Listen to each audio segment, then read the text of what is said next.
Watching your weekly news video, is there any way you could explain healing parses? Okay, let me do my best.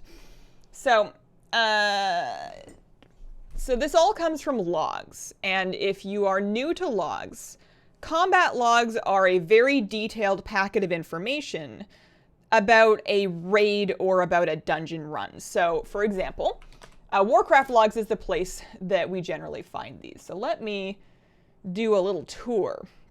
So, in order for logs to be available on a site like Warcraft logs, somebody needs to have uploaded the logs. This is something that you can do yourself. It's free. You do need an account, and you do need an extra piece of software in order to upload logs.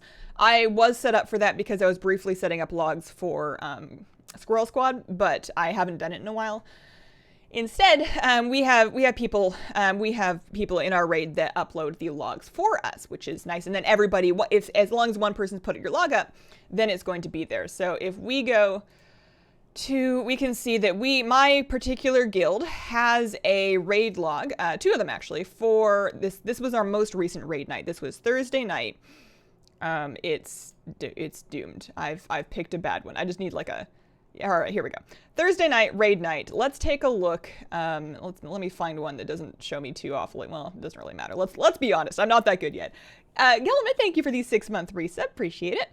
Let's look at our Huntsman Altamore Heroic. So this gives you so much data, and this is for the entire guild. So you can see everybody that was in the group. You can see how much damage everybody did. You can see how much healing everybody did. You can see how much damage everybody took. And then you have lots and lots of different tables. So you can go into damage taken, and hopefully your tanks, which are these 2 players are our tanks, they're at the top here. You can see what source their damage is from. You have like more data than you can shake a stick at. So your parse, if I was a damage player, I'm going to pretend that I am Snipe Trail. If I'm a damage player, I go into the damage done over here. And here is me on this particular Altamore kill. And to be fair to Snipe Trail, he was managing all of the mechanics and babysitting the hounds to make sure they didn't get broken out. So he generally parses better than this. But the numbers that you look at on the left here, we have a column that says Parse Percentage. And that's going to be, you see varying numbers and varying colors. And that is, how to best explain this? See if I fully understand. Basically, how well you did on that fight, particularly compared to other players of your spec. So if there was 100 Marks Hunters on Heroic Altamore that day, and there's more than that, but if there was 100 of them and you performed the 52nd best, you would get the 52% parse. You have a separate number over here, which is your item level percentage, and that is only comparing you against other players in your item level or item level bracket. I think it might be just item level now. No, it's a 2 item level bracket. So for people within 2 item levels of you, how did he perform? So that somebody like, well, I was going to say Jam Fat, he just got caught up. So his item level was like 150 or so. He was like brand new. We were trying to get him some gear. But he doesn't get an item level bracket because he was like 150. But based on your item level, it will compare you against other people of your item level. So that's just parses in general. If we go over to healing here, we can see healing parses. So for Huntsman Altamore, I actually did okay. This is Oliver. He's a legendary. He's Rockstar. He always does this, and it makes me very jealous. Through no fault of his own. Great guy.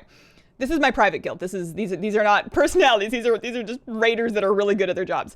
So I tried very, very hard, and I managed to squeak out an 87% overall and an 84% item level, which is not bad. I mean, that's pretty good. You know, if you consider it an average, anything above 50, you're cooking, and somebody has to be below 50. But I did an 87% parse on that, and I can click into this. I think I can see things like. Honestly, this is about the end of where I get with this particular chart, but then where I go to, and if I can remember where I found the link, hang on just a minute, I'm gonna fiddle. I was going through, oh, you know what, I found the link. Yeah, okay. So there's this site here, this site here. This is WoW Analyzer, wowanalyzer.com, and you can plug your parse report. So you can plug the report number of the log, which would be this, B9XD. So I think that was for the day before. You can plug your log report in, and it's going to show you the different fights. So if I want to look at that same Altamore kill, so here's Huntsman Altamore. We wiped on it 10 times. We killed it on the 11th. Here's our Huntsman Altamore kill. This site helps you interpret logs because the raw data can be a little bit rough to read through. Sometimes it's hard to get like takeaways. So what WoW Analyzer is really good at doing is showing you what it means and why you suck, really. in my case anyways. So here I am. I love that portrait. I think I look great.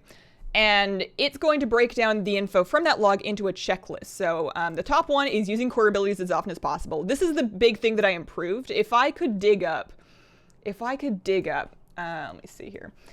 WoW Analyzer. The logs from the night before I had discovered this. Yeah, so this is the first raid night. Let's look at our heroic, no, let's look at our Sardathrius kill from the first night.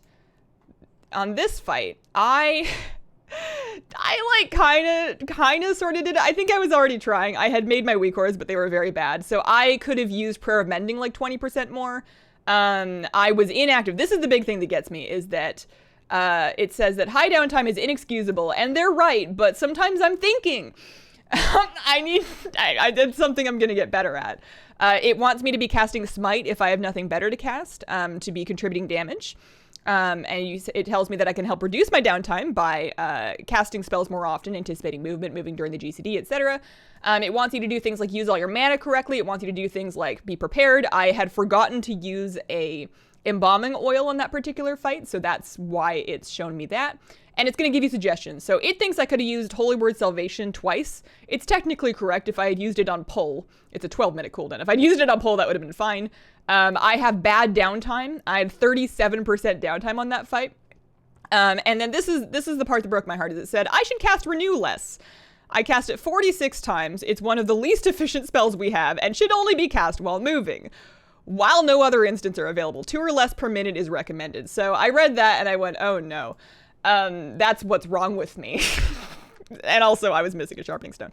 So I took all that information and then I went to Altamore the following night, maybe the same night. I don't remember. And I did better with core abilities. I got all of my Serenity casts in. I got almost all my Sanctify casts in. I did better with Circle of Healing, Prayer of Mending. I can still pick these up. And then I used my cooldowns as well. It does not like you sitting under cooldowns and not using them. I'm still inactive way too long. I had half of the fight not healing. And then I did do some of that smite fill that it wanted me to do. There's some difficult decisions you have to make when you're trying to like really fill every second. But this is what I'm looking at and where I'm trying to get better at. I managed to use all of my mana. I ended the fight with 1.9% mana, which is good. They want you as a healer to try to match your mana level with the boss's health, which sounds really obvious, but it had never occurred to me. And then on that fight, I was constantly checking in to be like, okay, well, how much mana do I have? How much health does he have? And it's not a hard and fast rule, but generally speaking, if the boss is at 30% and you're at 80% and like there's people that are hurting, you could be doing more. That can kind of help inform whether you're using efficient or inefficient spells. I was better prepared. I used one potion. I used a mana pot, but that was it. Because I'm not pre-potting because they're mana pots. I wasted a Divine Hymn tick because I always do. I always move in the last one, so that's something I can improve on. My downtime still sucks, and it wants me to use an extra mana pot. So I'm gonna ignore this, but these two for sure I can work on. This is where I get most of my actionable data, but you do need a log to feed it. And if nobody in your guild is logging, and you can also, I believe you can do this for Mythic Plus as well. But if nobody in your guild's logging, then you need to look up and get yourself set up to log, which isn't that hard. It just takes a little bit of doing. But that is what I mean by healer parses. That's what I've been torturing myself over for the last couple days. But my parses got way better. Like I went from like 30 to 50s to like 70 to 80s with just trying harder, which was very helpful. I guess I did get my legendary. That also helps. That also does some good stuff. Will this populate retroactively? Can I see my performance in a raid before I sign up for an account? As long as somebody logged it. If nobody saved logs, because combat logging has to be enabled in-game with a command or add-ons can do it. I had Loggerhead for a while doing that. If nobody did that, then the data doesn't exist. Do I need an add-on for this? Add-ons can help. Technically, I think you can upload logs without an in-game add-on, but somebody, and it doesn't have to be you. If somebody in your raid is logging, that's enough. But if nobody else is doing it, then your best bet's just going to be to upload logs yourself. It is unbelievably useful. I can't promise a date, but it would be nice if I could get together some videos, kind of start to finish, showing somebody how to manage that on their own, because sometimes you just can't lean on other people to do stuff, even though I can, because other people are uploading these logs. But it isn't that hard to do yourself.